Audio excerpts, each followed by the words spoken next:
Áudio 37 do livro Autobiografia de Madame Guyon. Capítulo 28. Ele me queria em Genebra. Mas confiando somente em ti, o que eu haveria de temer? Então decidi ir, apesar de as censuras dos que não entendiam o que é ser um servo do Senhor e receber seus mandatos e obedecer-lhes. Fui obrigada a ir para Paris por certos assuntos. Uma vez ali, entrei em uma igreja que estava muito escura e aproximei-me do primeiro confessor que encontrei, a quem não conhecia nem voltei a ver desde então. Fiz uma simples e breve confissão, mas ao próprio confessor não dirigi nenhuma única palavra. Ele me surpreendeu dizendo: "Não sei se és donzela, esposa ou viúva, mas sinto um forte impulso interior de exortar-te a fazer o que o Senhor te tem feito saber, que é o que Ele requer de ti. Não tenho nada mais a dizer." Eu lhe respondi: "Padre, sou uma viúva que tem filhos pequenos. O que mais Deus poderia requerer de mim, se não cuidar devidamente deles em sua educação?" Replicou: "Nada sei acerca disso.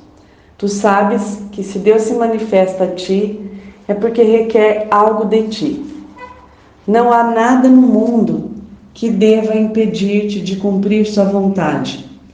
Para isso, talvez seja necessário deixar os próprios filhos." Isso surpreendeu-me muito. Entretanto, não lhe disse nada do que sentia sobre Genebra. Submissa, eu me dispus a deixar tudo, se o Senhor exigisse isso de mim.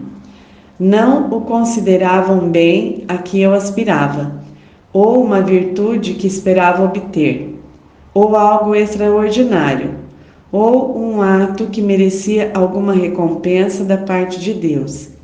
Mas só entreguei-me para ser guiada pelo caminho de meu encargo, independentemente de qual fosse ele, sem sentir nenhuma diferença entre minha própria vontade e a vontade de Deus em mim.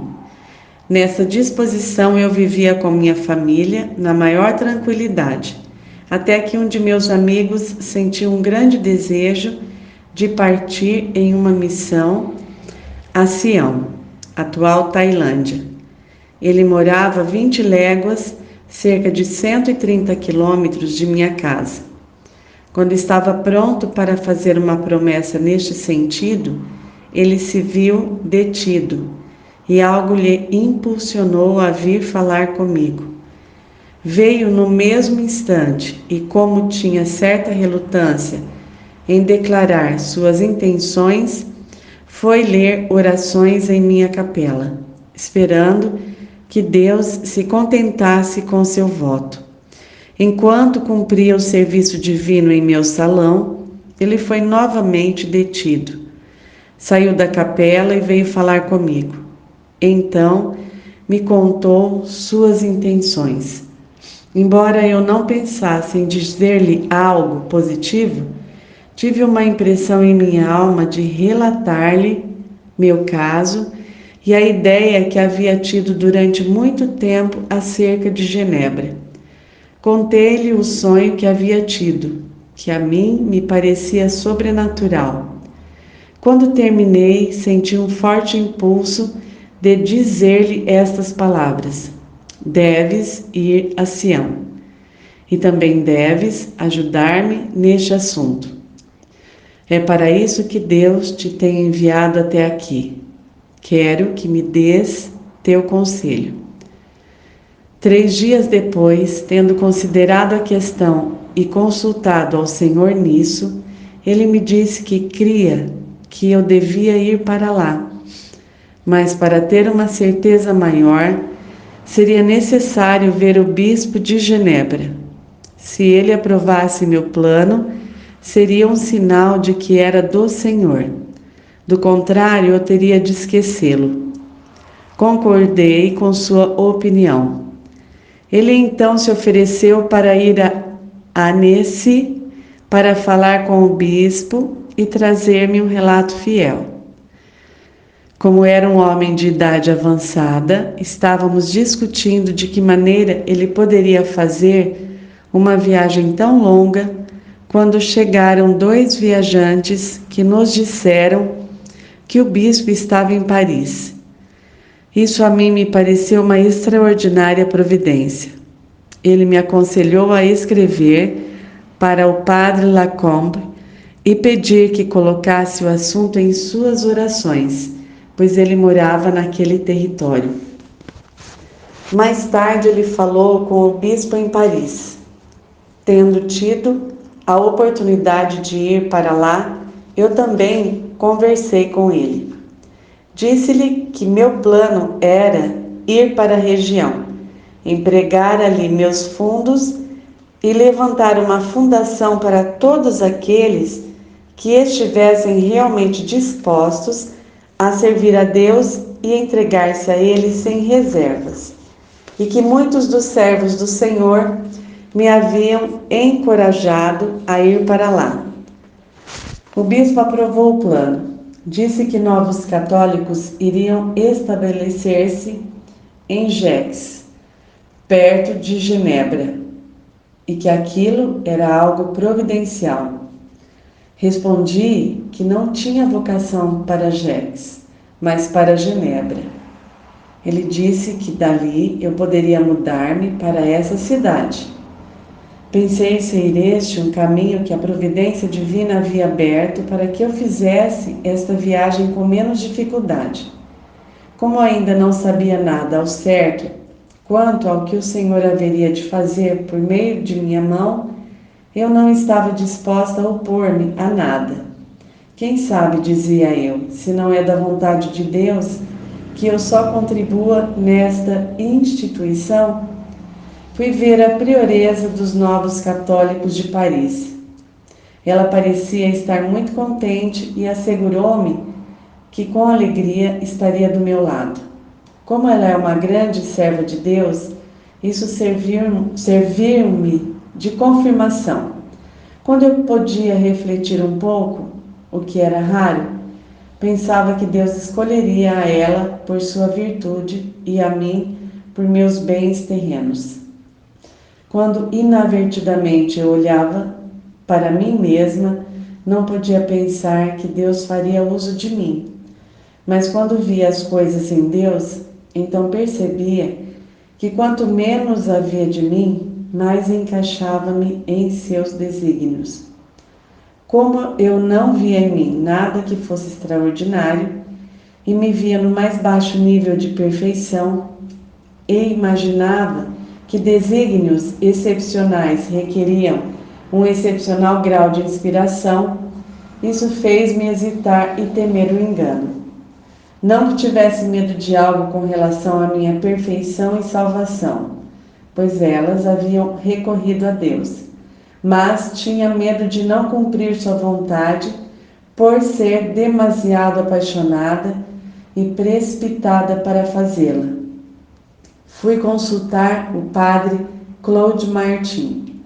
Naquele tempo, ele não me deu uma resposta definitiva, exigindo tempo para poder orar a respeito, dizendo que me escreveria com o que lhe parecia ser a vontade de Deus para mim. Tive dificuldade para chegar a conversar com Monsenhor Bertotti, em função de seu difícil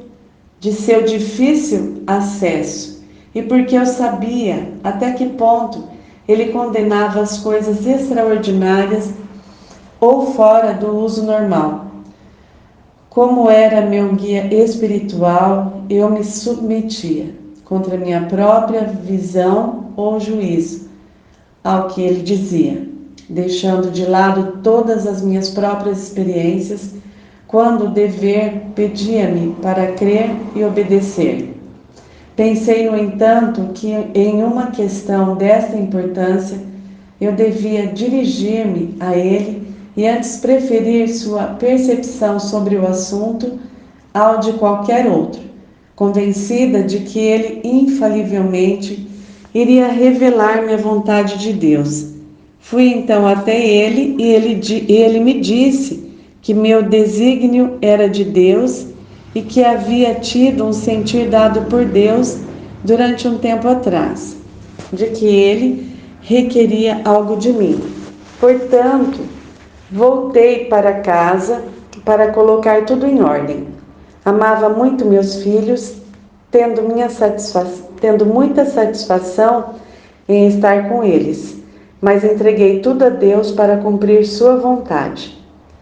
Quando voltei de Paris, pus-me nas mãos de Deus, decidida a não dar nenhum passo, tampouco dar andamento ao assunto ou ocultá-lo, nem avançá-lo ou protelá-lo, mas mover-me unicamente segundo o compasso que a ele aprazeria marcar. Tive misteriosos sonhos que não pressagiavam outra coisa senão tribulações, perseguições e aflições. Meu coração submetia-se ao que agradasse a Deus ordenar. Tive um sonho que foi muito significativo. Como eu estava entretida em algum dever necessário, vi perto de mim um pequeno animal que parecia estar morto. Deu-me a impressão de que esse animal era a inveja de algumas pessoas que pareciam estar mortas por algum tempo.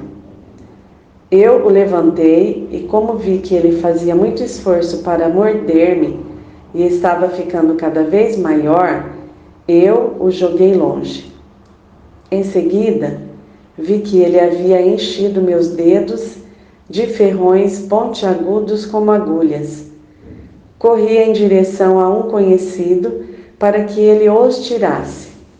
Entretanto, ele os fincou ainda mais em minha carne e deixou-me assim até que um generoso sacerdote de grande mérito, cujo rosto ainda segue comigo, embora eu ainda não o tenha visto, mas creio que verei antes de morrer, pegou este animal com uma pinça. Assim que ele o segurou com força, aqueles afiados ferrões caíram por si mesmos. Vi que havia entrado facilmente em um lugar que antes parecia inacessível, e apesar de o barro chegar à minha cintura, a caminho de uma igreja deserta, cheguei até ela completamente limpa. Nos capítulos seguintes, será fácil ver o que isso significava. Sem dúvida, tu te surpreenderás ao ver que eu, que faço tão pouca menção de coisas extraordinárias, relato sonhos. Faço isso por duas razões. Primeiro, por causa da fidelidade, por ter prometido não omitir nada do que viesse à minha mente. Segundo, porque é o método que Deus utiliza para comunicar-se com almas que são fiéis, para dar-lhes presságios de coisas que estão por vir e que dizem respeito a eles. Assim, os sonhos misteriosos são encontrados em muitos lugares das Sagradas Escrituras. Eles têm características singulares como: deixam a certeza de que são misteriosos e que terão seu efeito em seu devido tempo. Segundo, raramente apagam-se da memória, ainda que nos esqueçamos de todos os outros. 3. Intensificam a certeza de sua veracidade toda vez que pensamos neles. 4. Normalmente deixam uma espécie de unção, uma sensação ou característica divina quando despertamos. Recebi cartas de diversas pessoas religiosas, dentre as quais algumas viviam longe de onde eu vivia e longe uma das outras, relacionadas à minha partida no serviço de Deus, e algumas delas mencionando Genebra em particular, de tal forma que fiquei surpresa. Uma delas insinuava que eu haveria de levar a cruz ali e ser perseguida, e outra dizia que eu seria olhos para os cegos, pés para os coxos e braços para os aleijados. O pároco ou capelão que pertencia à minha casa tinha muito medo de eu estar sob falsas ilusões. O que naquele tempo foi-me de grande confirmação era que o padre Claude Martin, a quem mencionei anteriormente, escreveu-me dizendo que depois de muitas orações, o Senhor lhe havia dado a conhecer que ele me queria em Genebra e que fizesse um sacrifício voluntário e entregasse tudo a ele. Eu lhe respondi dizendo que talvez o Senhor não requeresse nada de mim senão certa quantia de dinheiro para ajudar a fundar uma instituição que seria estabelecida ali. Ele respondeu que o Senhor lhe havia feito saber que não queria meus bens terrenos, mas minha própria pessoa. Ao mesmo tempo que recebi esta carta, recebi uma carta do padre Lacombe, dizendo que o Senhor lhe havia dado, como havia feito com vários de seus bons e fiéis servos e servas, uma convicção de que ele me queria em Genebra. Os homens que assinaram essas cartas viviam a mais de 150 léguas, cerca de 990 quilômetros de distância um do outro. Mas ambos escreveram a mesma coisa. Não fiquei de outra forma, senão um tanto surpresa em receber, ao mesmo tempo, duas cartas exatamente iguais, de duas pessoas que viviam tão longe uma da outra. Assim que me convenci totalmente de que se tratava da vontade de Deus e vi que não havia nada na terra capaz de deter-me, minha alma sentiu certa dor por ter de deixar meus filhos. E ao refletir sobre isso, ocorreu-me uma dúvida. Ó, meu Senhor, se tivesse me apoiado em mim mesma ou nas criaturas, eu teria me rebelado. Confias no Egito esse bordão de cana esmagada, o qual, se alguém nele apoiar-se, lhe entrará pela mão e a traspassará. Segundo a Reis, capítulo 18, versículo 21.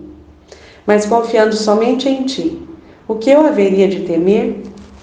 Então decidi ir, apesar de as censuras dos que não entendiam o que é ser um servo do Senhor, e receber seus mandatos e obedecer-lhes.